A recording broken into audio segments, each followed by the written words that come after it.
When my own son dumped me at a nursing home and called me dead weight, he thought he'd gotten rid of his biggest problem. But he had no idea I was about to become his worst nightmare. What he discovers 6 months later will make him realize that underestimating a mother's love was the costliest mistake of his entire life. But will my revenge destroy him completely, or give him the lesson he desperately needs? My son's words still echo in my head 3 days later, as I sit in this sterile nursing home room, staring at walls the color of old teeth. "You're dead weight, Mama Elena," he had said, and those words cut deeper than any knife ever could.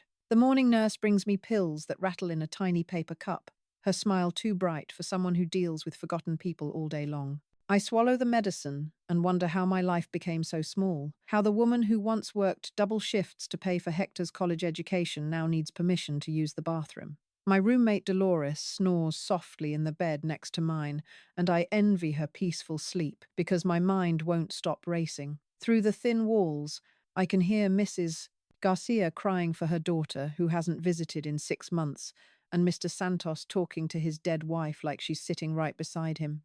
This place smells like disinfectant trying to cover up the scent of despair, and every breath reminds me that I'm supposed to be grateful for this prison my own child put me in. The afternoon stretches ahead like a desert, filled with nothing but scheduled meals and mandatory activities designed to keep us busy until we die. A young woman in scrubs knocks on my door, and I expect another pill or another pointless check of my blood pressure. Instead, she sits on the edge of my bed with kind eyes that remind me of my younger self. "Mrs. Rivera, I'm Isabella Santos, and I wanted to talk with you about something important," she says, glancing around to make sure we're alone. Isabella tells me she's been watching me since I arrived, seeing how I carry myself differently than the other residents, how my eyes still hold fire even when my son visits with his fake concern and hurried exits. She works the night shift and has heard me crying when I think everyone else is asleep, but she's also noticed something else. "You're not broken, Mrs. Rivera," she whispers, leaning closer. "You're angry, and anger can be more powerful than sadness if you know how to use it." She explains that she's seen this pattern before, families who dump their elderly relatives not out of inability to care for them, but out of greed and convenience. Isabella's grandmother went through the same thing, and she learned the hard way that nursing homes are full of people who were thrown away by children who wanted their inheritance early. Her words make my stomach turn because they ring with truth I've been trying to ignore. My son visits twice a week, always with his wife Carmen, always with papers for me to sign and decisions for me to approve. Yesterday he brought documents about my house, the one Miguel and I bought with our wedding money and turned into a home with our own hands. Hector spoke about property values and maintenance costs, about how hard it is to manage an empty house, about how selling it would give me money for extras at the nursing home. His words sounded reasonable, but Isabella's warnings echo in my mind. Carmen sits beside me during these visits, patting my hand like I'm a pet while she talks about their children's college funds and their plans for a bigger house. She mentions casually how the neighborhood has changed, how developers are buying up properties for ridiculous amounts of money. Her smile never reaches her eyes when she talks about these things, and I'm starting to understand why. The pieces of a horrible puzzle are forming in my mind, and each piece makes me feel sicker and more furious. My son didn't put me here because I'm a burden, or because he loves me and wants me to be safe. He put me here because I was standing between him and my house, between him and the money he thinks he deserves. Isabella sees the realization dawning on my face and nods grimly. "Mrs. Rivera, you need to know something else," Isabella says, her voice barely above a whisper. "I've been working here for 5 years, and I've seen what happens to residents who sign over their assets to their children. They get moved to the state facility across town, the one with 40 people to each aid, and food that's barely fit for animals. Their families stop visiting entirely once they get what they want." My hands clench into fists as I think about Hector's impatience during our conversations, how he always steers the topic back to paperwork and legal matters. He hasn't asked about my arthritis, or whether I'm making friends or if I'm happy. He only cares about my signature on documents that will make him rich while I rot away in this place. But Isabella isn't finished with her revelations. She tells me about the family meeting Hector and Carmen had with the nursing home administrator last week, the one they didn't tell me about. They discussed payment plans and insurance coverage, and Carmen asked specific questions about what happens to residents who run out of money. The administrator assured them that the state would take over, but Isabella knows what that really means. As the sun sets outside my window, painting the sky the color of old bruises, I realize that my son has planned this whole thing carefully. He's counting on me being too confused or too grateful to ask the right questions. He's betting that I'll sign whatever papers he puts in front of me because I trust him, because I love him, because I want to believe that somewhere inside the man who calls me dead weight is the little boy who used to crawl into my bed during thunderstorms. Isabella squeezes my hand before she leaves for her rounds, and her touch feels like a lifeline in an ocean of betrayal. Tomorrow, Mrs. Rivera, we're going to start fighting back, she says. But first, you need to understand exactly what you're up against, and it's bigger than just your son's greed. Isabella returns the next morning with coffee that actually tastes like coffee and a manila folder that she sets on my bedside table like it contains state secrets. Her night shift ended an hour ago, but she stayed because she says what she's about to show me can't wait another day. She pulls out papers that make my blood run cold, documents she copied from the administrator's office when she was supposed to be checking on patients. The first paper is a property assessment of my house, dated just 2 weeks before Hector brought me to this place. My modest 3-bedroom home that Miguel and I bought for $30,000 in 1980 is now worth $420,000. The second paper is even worse. A real estate inquiry from a development company asking about the availability of properties on my street. Someone has been planning this for months. Your son didn't wake up one day and decide you were too much trouble, Isabella explains, spreading the documents across my blanket like evidence at a crime scene. He's been setting this up since last year, maybe longer. Look at this. She points to a document that makes my heart stop beating for a moment. It's a consultation request from Hector to an elder law attorney, asking about the fastest way to gain power of attorney over an aging parent. My hands tremble as I read the attorney's response, full of legal words that basically say the easiest method is to have the parent declared incompetent or to convince them to sign documents voluntarily. The attorney recommends nursing home placement as a way to establish that the parent can no longer live independently. Reading these words feels like watching someone plan my funeral while I'm still alive. Isabella shows me more papers, bank statements that Hector requested from my accounts, medical records he obtained from my doctor, even copies of my utility bills that he claimed he needed to help me manage my finances. Every piece of paper tells the same story. My son has been building a case to prove I'm incapable of handling my own life. The betrayal cuts so deep I can barely breathe. But Isabella isn't finished with her midnight investigation. She pulls out photographs she took with her phone, pictures of meetings that happened in the nursing home conference room after visiting hours.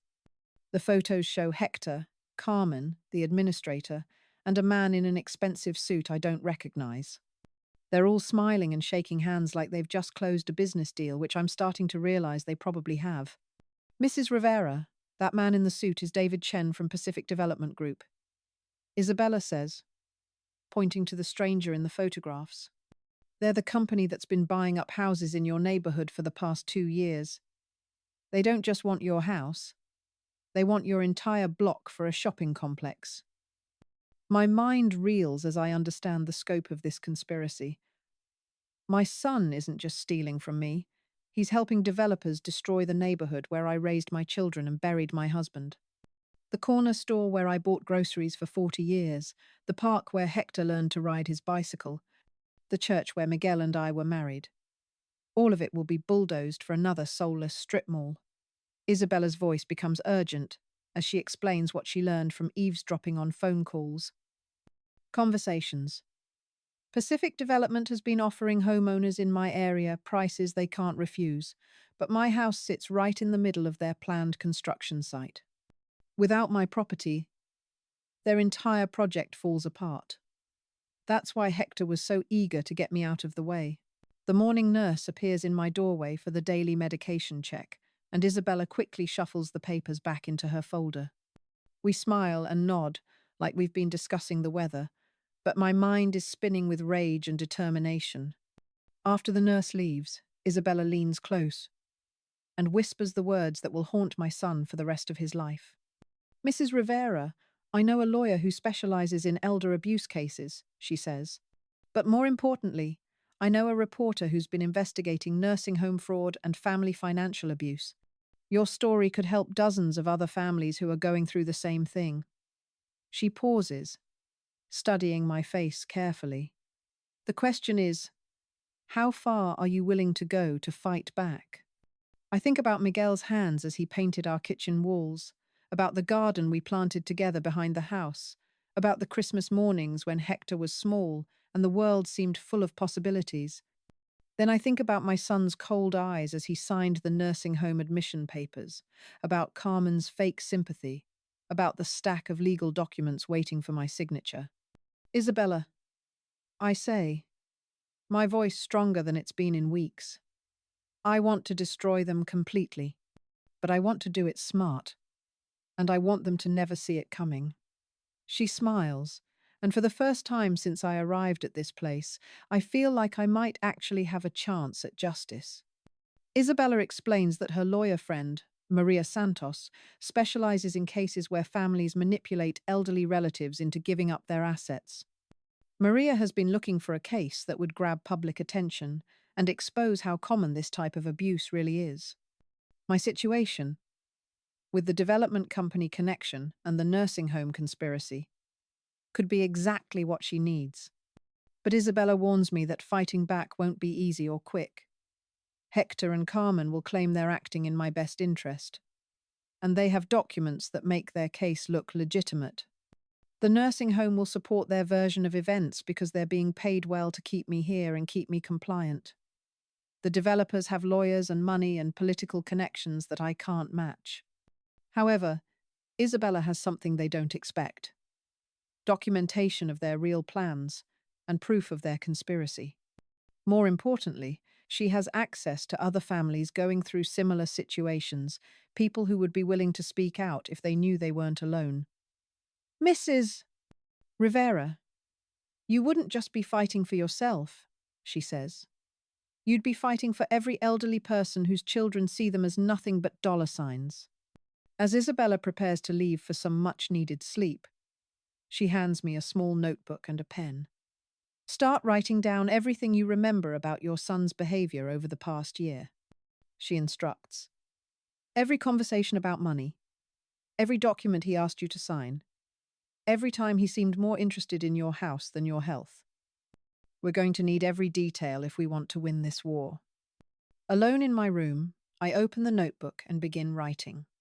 The words flow like water breaking through a dam, 43 years of memories and 3 days of devastating revelations combining into a story that will either save me or destroy what's left of my family. But as I write, I realize that my family was already destroyed the moment my son decided I was worth more dead than alive. 3 weeks into my detective work, I discover something that makes my blood boil and my heart race at the same time. Isabella arrives for her night shift with news that will either save me or get us both in serious trouble, and she's practically vibrating with excitement as she closes my door behind her. She's been digging deeper into the nursing home's connection with my son, and what she found in the administrator's computer files will blow this case wide open. Her hands shake as she shows me printed emails between Hector and the facility's financial director, discussing payment schedules and what they call my transition timeline. The emails reveal that my son has been paying premium rates for my care, but only for the first 6 months. After that, the payments drop to basic state assistance levels, which means I'll be moved to the overcrowded wing where residents get 1 shower per week and meals that look like dog food. Isabella's voice cracks as she reads the most damning email aloud, where Hector asks about the facility's policy on residents who become difficult or uncooperative during asset transfers. My roommate Dolores has been pretending to sleep, but I can tell she's listening to every word. When Isabella finishes reading, Dolores sits up in her bed and reveals something that makes my stomach drop to the floor. Her own daughter tried the same scheme 2 years ago, but Dolores fought back and won, though it cost her everything she had in legal fees. She knows the tricks these families use, the lies they tell, and most importantly, she knows their weaknesses. Elena, your son made one big mistake, Dolores whispers, her eyes gleaming with the sharp intelligence that made her a successful accountant for 30 years. He's been too greedy, moving too fast. Good scams take time, but he's in a hurry because he needs your signature before you figure out what's really happening. She explains that Hector's rush to get documents signed creates a paper trail that any decent lawyer can use to prove manipulation and elder abuse.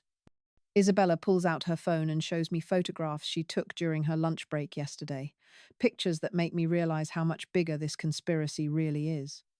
She drove to my old neighborhood and documented the changes happening on my street, the for sale signs that have appeared on houses that weren't for sale last month. The construction equipment parked on lots where families used to live. My house sits in the middle of it all, like a holdout in a war zone. But the most shocking photograph shows my son's car parked outside the Pacific Development Office, and through the window, Isabella captured images of Hector shaking hands with the same man from the nursing home meeting. The timestamp on the photo shows this meeting happened yesterday, while Hector was supposed to be at work. Isabella managed to get close enough to hear parts of their conversation, and what she learned makes me understand that I'm not just fighting for my house. I'm fighting for my life. Mrs. Rivera, they were talking about expediting your case, Isabella says, her voice barely above a whisper. The developer is getting pressure from investors, and they need your property within the next 60 days, or the entire deal falls apart. That's why your son has been pushing so hard for you to sign papers, and that's why they're planning to have you declared mentally incompetent if you keep refusing. My hands clench into fists as Isabella explains the next phase of their plan. If I won't sign voluntarily, Hector will petition the court to have me declared unable to manage my own affairs. The nursing home will provide testimony about my declining mental state, and the judge will appoint Hector as my legal guardian with power to sell my assets. It's a legal process that happens to elderly people every day, and most of them never see it coming. Dolores swings her legs over the side of her bed and joins our conspiracy planning session, her mind working like the financial expert she used to be. She explains that we need to build our own paper trail, documenting every conversation, every document, every suspicious behavior. More importantly, we need to gather evidence that shows I'm mentally competent and that my son's actions are motivated by greed rather than concern for my welfare. Isabella reveals the next part of her investigation, something she discovered by befriending Karen Mitchell from the property management company. Karen has been bragging to other staff members about the commission she'll earn from facilitating the sale of my house, and she's been pressuring the nursing home administrator to speed up the process. Karen doesn't know that Isabella has been recording their conversations on her phone. The recordings Isabella plays for me make Karen sound like exactly what she is, a greedy, manipulative woman who sees elderly people as obstacles to her payday. In one conversation, Karen laughs about how easy it is to convince families to warehouse their old folks while property values increase. In another, she discusses strategies for making nursing home residents feel helpless and dependent, so they'll sign whatever papers are put in front of them. But Karen has made a crucial mistake that will help our case tremendously. She's been coordinating directly with Hector without going through proper legal channels, creating evidence of conspiracy that any prosecutor would love to have. Isabella shows me text messages between Karen and my son, discussing timeline pressures and strategies for handling my resistance to their plans. These messages prove that my placement in the nursing home was part of a calculated scheme rather than a loving son's concern for his mother's safety. Dolores helps me understand the financial implications of what they're trying to do, walking me through the numbers that show how much money is at stake. My house alone is worth over $400,000, but as part of the development project, my lot could be worth even more. Add in my savings account, my life insurance policy, and my monthly Social Security payments, and I represent nearly $500,000 in assets that my son wants to control. Isabella's investigation has also uncovered other families going through similar situations, elderly parents who were placed in nursing homes just before their children sold family properties to developers. She's been documenting these cases, building a pattern that shows this isn't just individual greed, but organized exploitation of elderly people. Her evidence could help dozens of families and possibly put some very bad people in prison. But our investigation takes a dangerous turn when Isabella reveals that she's been caught accessing files she shouldn't have seen. The nursing home administrator called her into a meeting yesterday and asked pointed questions about her interest in resident family dynamics.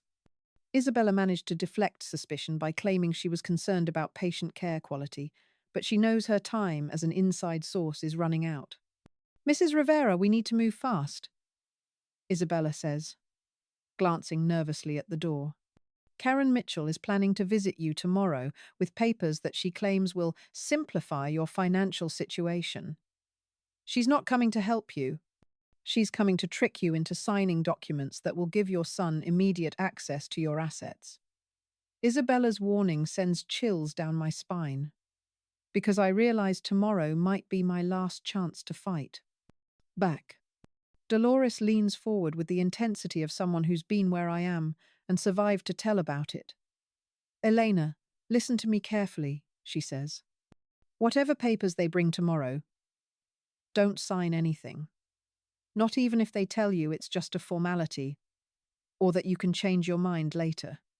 Once you sign, the legal process becomes much harder to stop, and they're counting on you being too polite or too confused to ask questions." As Isabella prepares to leave for her rounds, she hands me a small recording device that looks like a hearing aid. Tomorrow, when Karen arrives with her papers and her fake smile, every word will be captured as evidence. Isabella also gives me a phone number written on a piece of paper smaller than a postage stamp. "If something happens to me," she whispers, "call this number and ask for Maria Santos. Tell her you're the Elena Rivera case, and she'll know exactly what to do." Lying in my narrow nursing home bed, staring at the ceiling tiles that have water stains shaped like storm clouds, I realize that tomorrow will determine whether I spend my remaining years as a free woman or as a prisoner in my own life. Karen Mitchell thinks she's dealing with a helpless old lady who will crumble under pressure, but she's about to learn that some people get stronger when they're pushed too far. Karen Mitchell arrives at exactly 10 in the morning, her high heels clicking against the nursing home's linoleum floors like a countdown to my destruction. She's carrying a leather briefcase that probably costs more than most people's monthly rent, and her smile is so bright it could blind someone if they looked directly at it. I'm sitting in the common room pretending to watch television, but really I'm studying every detail of her approach, the way she talks to the staff, the confidence in her voice that says she's done this many times before. Isabella isn't working today, which makes me nervous, but she prepared me well for this moment. The tiny recording device in my sweater pocket feels like it weighs 100 pounds, and I keep touching it to make sure it's still there. Karen approaches me with the kind of enthusiasm usually reserved for lottery winners, her voice carrying across the room as she announces that she has wonderful news about my property situation. "Mrs. Rivera, I hope you're feeling better today," Karen says, settling into the chair beside me with practiced ease. "I've been working very hard on your case, and I think we found the perfect solution for your housing situation." She opens her briefcase with the ceremony of someone unveiling a masterpiece, pulling out documents that she spreads across the coffee table like she's dealing cards in a game where I don't know the rules. Karen's explanation of the papers sounds reasonable at first, full of phrases like streamlined process and maximum benefit for your family. She points to signatures, lines, and initials boxes, her manicured finger dancing across legal language that might as well be written in a foreign language. But I've been preparing for this moment for weeks, and I know that reasonable-sounding explanations are how predators catch their prey. My first surprise comes when I start asking questions that Karen clearly doesn't expect from someone she considers a confused old woman. "Can you explain exactly how much money my son will receive from this sale?" I ask. watching her face carefully for reactions. Karen's smile falters for just a moment before she recovers, launching into a explanation about market values and closing costs that doesn't actually answer my question. Mrs. Rivera, these details are quite complex. Karen says, her voice taking on a slightly patronizing tone. That's why it's so important to let the professionals handle everything. Your son Hector has your best interests at heart, and he's worked very hard to arrange this beneficial agreement. She slides the first document toward me, pointing to a signature line with her perfectly polished fingernail. But I don't pick up the pen she's offering. Instead, I ask another question that makes Karen's eye twitch almost imperceptibly. Why does this sale have to happen so quickly? My house has been in my family for over 40 years, and now suddenly everything needs to be signed today. Karen's explanation about market timing and buyer interest sounds rehearsed, like she's given this same speech to other families in other nursing homes. The tension in the room increases when I point out inconsistencies in her paperwork, details that don't match what Hector told me during his visits.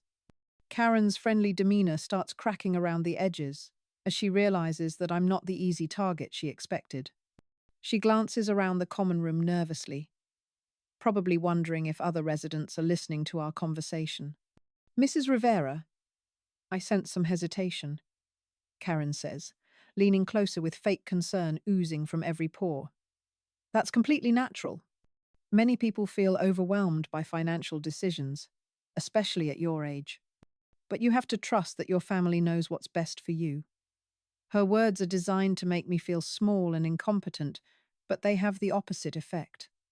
Instead of intimidation, I feel anger building in my chest, like a fire that's been fed fresh oxygen. Karen's next tactic is to create urgency by claiming that other buyers are interested in my property and that this offer might disappear if I don't act immediately. She talks about market volatility and the risks of waiting, painting a picture of financial disaster if I don't sign her papers right now. But Isabella warned me about these pressure tactics, and I recognize them for what they are. Lies designed to panic me into making a decision I'll regret for the rest of my life. My second surprise comes when I tell Karen that I want my own lawyer to review the documents before I sign anything. Her reaction is immediate and telling. The mask of professional courtesy slips completely, and for a moment, I see the predator underneath. Mrs. Rivera, that's really not necessary, she says quickly. These are standard forms, and bringing in outside attorneys will just complicate things and cost you money you don't need to spend. But I insist on legal representation, and Karen's desperation becomes obvious as she tries every argument she can think of to change my mind. She talks about attorney fees eating into my profits, about delays that could cost me the sale, about how family lawyers are expensive and unnecessary for simple transactions. Her increasing agitation tells me that my refusal to sign is threatening something much bigger than just this one property deal. Karen's true nature emerges when I stand up and announce that I'm done with this meeting until I can have my own lawyer present. She grabs my arm harder than necessary, her fingertails digging into my skin as she tries to force me back into my chair. Mrs. Rivera, you're making a serious mistake, she hisses, her voice dropping to a whisper that other residents can't hear. Your son has gone to a lot of trouble to arrange this, and he's not going to be happy if you mess it up. The threat in her voice is unmistakable, and I realize that Karen Mitchell has just made the biggest mistake of her career. The recording device in my pocket has captured every word of her intimidation attempt, including her admission that my son is behind this pressure campaign. But Karen isn't finished with her threats, and what she says next will haunt her when this recording is played in court. You need to understand your situation, Mrs. Rivera, Karen continues, her grip on my arm tightening. You're in a nursing home because you can't take care of yourself anymore. Your son has legal options if you're not competent to make financial decisions, and those options don't require your cooperation. She's threatening to have me declared mentally incompetent, just like Isabella warned me she would. But Karen has underestimated how much fight I have left in me, and she's about to learn that threatening an elderly woman in a room full of witnesses is a career-ending mistake. I raise my voice loud enough for everyone in the common room to hear, asking Karen to repeat her threats so that Mrs. Patterson from room 215 and Mr. Johnson from the wheelchair by the window can understand what kind of person they're dealing with. The other residents start paying attention to our conversation, and Karen realizes that her intimidation tactics have backfired spectacularly. She tries to backtrack, claiming that I misunderstood her words, but the damage is already done. Several residents are now openly staring at us, and I can see nursing staff members beginning to move in our direction. Karen's final mistake comes when she tries to salvage the situation by offering me money directly, a bribe that she probably thinks will tempt an elderly woman on a fixed income. Mrs. Rivera, if you sign today, I'm authorized to offer you a special bonus of $5,000 for your cooperation, she says, pulling out a cashier's check that she's clearly prepared in advance. This is on top of everything else, just for being flexible with the timing. The bribe offer is the last piece of evidence I need to destroy Karen Mitchell and everyone she's working with. Isabella was right about these people. They always get greedy, and greed makes them sloppy. Karen has just offered me money to sign documents that she claims are in my best interest, proving that this entire transaction is designed to benefit everyone except me. I stand up again, steadier this time, and announce loudly enough for the entire common room to hear that I'm rejecting Karen's offer and all of her documents. Her face turns red with frustration and barely controlled rage as she realizes that her carefully planned con has fallen apart. She stuffs her papers back into her briefcase with violent motions, her professional facade completely gone. You're making the biggest mistake of your life, Mrs. Rivera. Karen snarls as she prepares to leave. Your son isn't going to forget this, and neither am I. We have ways of dealing with difficult people like you. Her final threat is captured clearly on my recording device, along with everything else she's said during this disastrous meeting. As Karen storms out of the nursing home, her high heels clicking angrily against the floor, I realize that I've just won the first real battle in this war. But victory comes with a price, because now my enemies know that I'm not the helpless victim they thought I was. Isabella was right about needing to move quickly, because Karen Mitchell is undoubtedly calling my son right now to tell him that their easy plan has become much more complicated. Hector storms into the nursing home like a hurricane 30 minutes after Karen's humiliating departure, his face red with fury and his hands clenched into fists that shake as he approaches my chair in the common room. The other residents scatter like birds when they see the rage in his eyes, and even the nursing staff seems to disappear into other rooms, leaving me alone to face my son's wrath. His voice carries across the entire facility as he screams about my ingratitude and selfishness, words that cut deeper than any physical blow could because they're coming from the child I sacrificed everything to raise. Mama, what the hell do you think you're doing? Hector shouts, grabbing my shoulders and shaking me hard enough to make my teeth rattle. Karen called me crying, saying you attacked her and made threats. Have you lost your mind completely? His grip is painful, and I can see other residents peeking around corners, watching this public display of family dysfunction with the horrified fascination of people witnessing a car accident. But I'm not the same broken woman who arrived at this nursing home 6 weeks ago, and Hector is about to learn that his intimidation tactics won't work on me anymore. I look directly into his eyes, the same brown eyes that used to fill with tears when he scraped his knee, and I speak with a calmness that seems to surprise him more than shouting would have. I didn't attack anyone, Hector. I simply refused to sign papers that would steal my house while I'm still alive to stop it. My words hit him like a slap across the face, and I watch his expression cycle through shock, denial, and finally a cold calculation that tells me everything I need to know about who my son has become. He releases my shoulders and steps back, his voice dropping to a whisper that's somehow more threatening than his shouting. You don't know what you're talking about, Mama. You're confused, and you're making decisions that will hurt our whole family.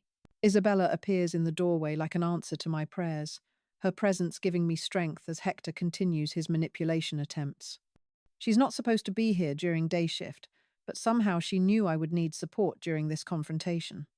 Her eyes meet mine across the room, and I see her subtle nod that tells me she's ready with whatever evidence we've gathered. Hector notices Isabella watching us and turns his anger toward her, pointing an accusing finger in her direction.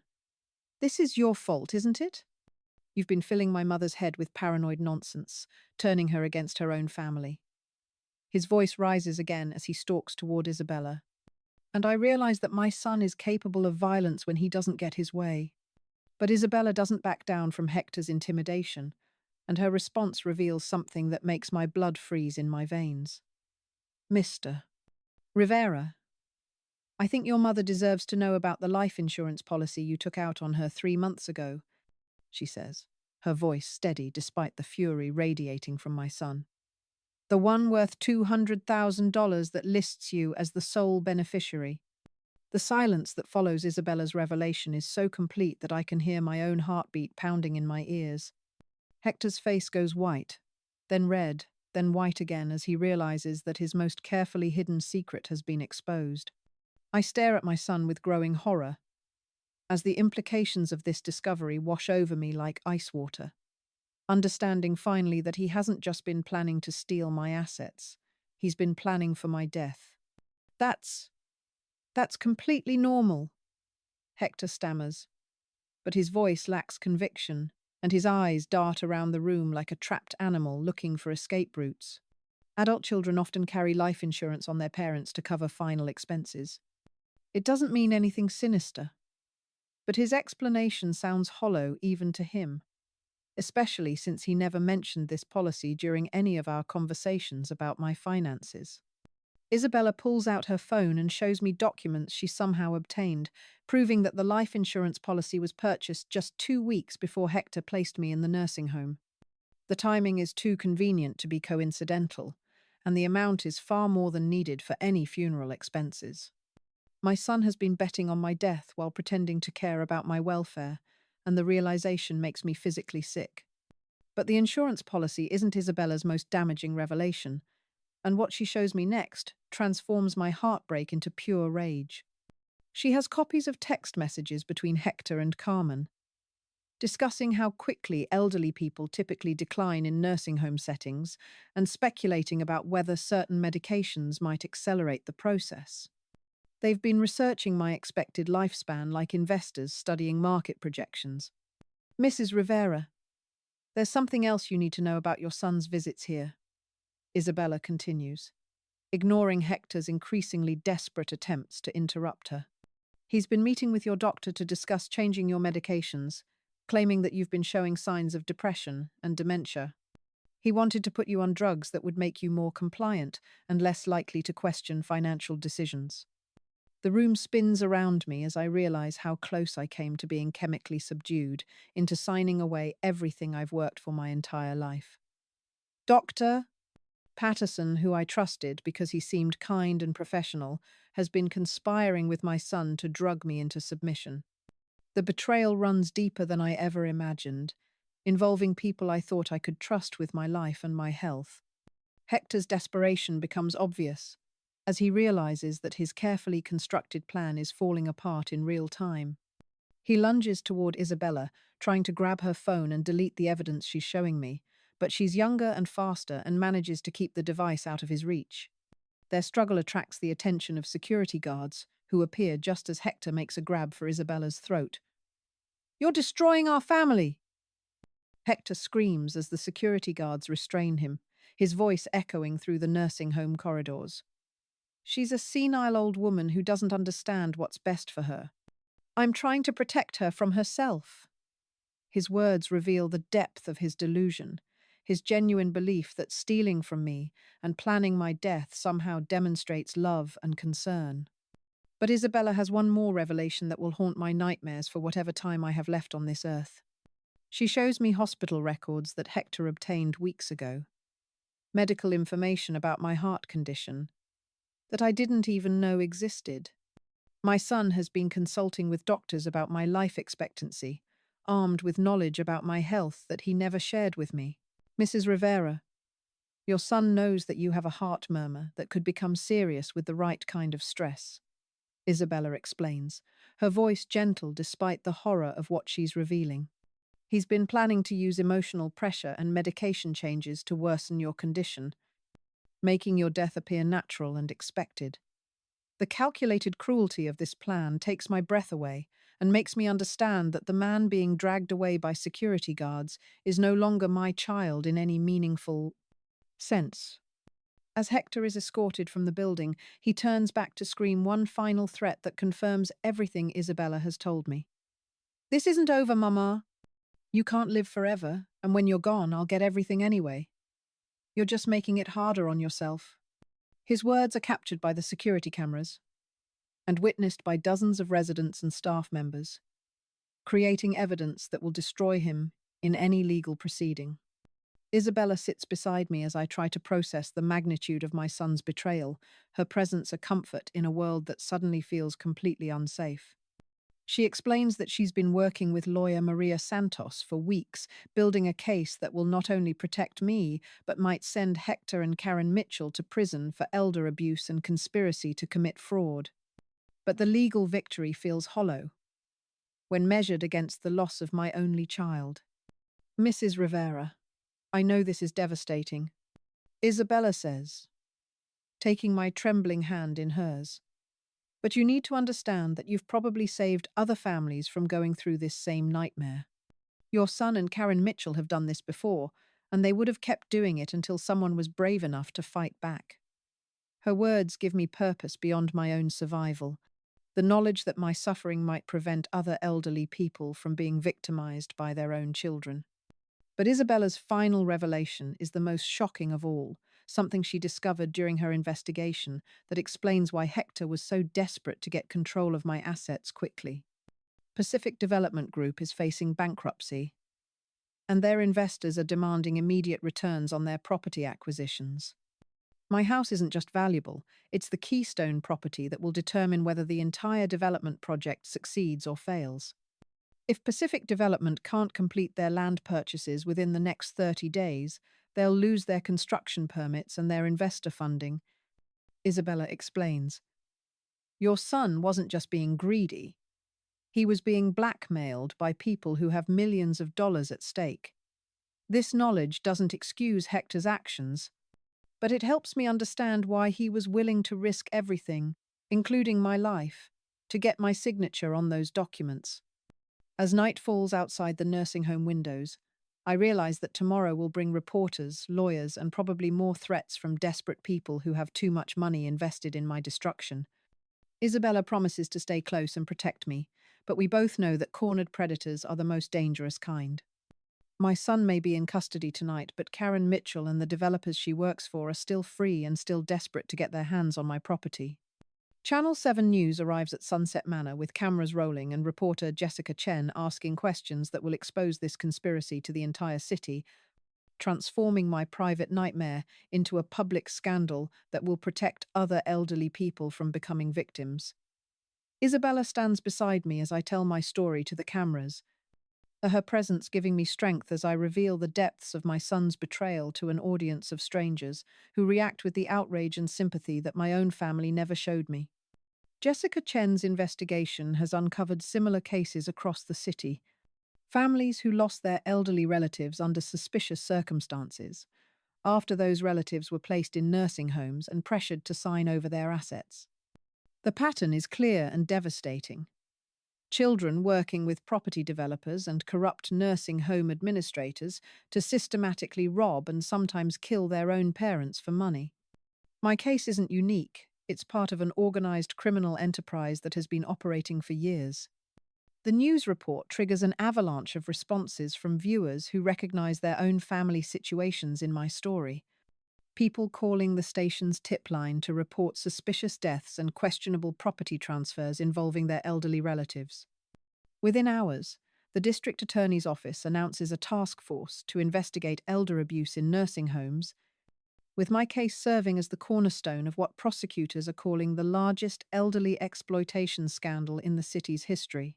But the public exposure brings dangerous retaliation from people who have millions of dollars at stake in keeping their crimes hidden.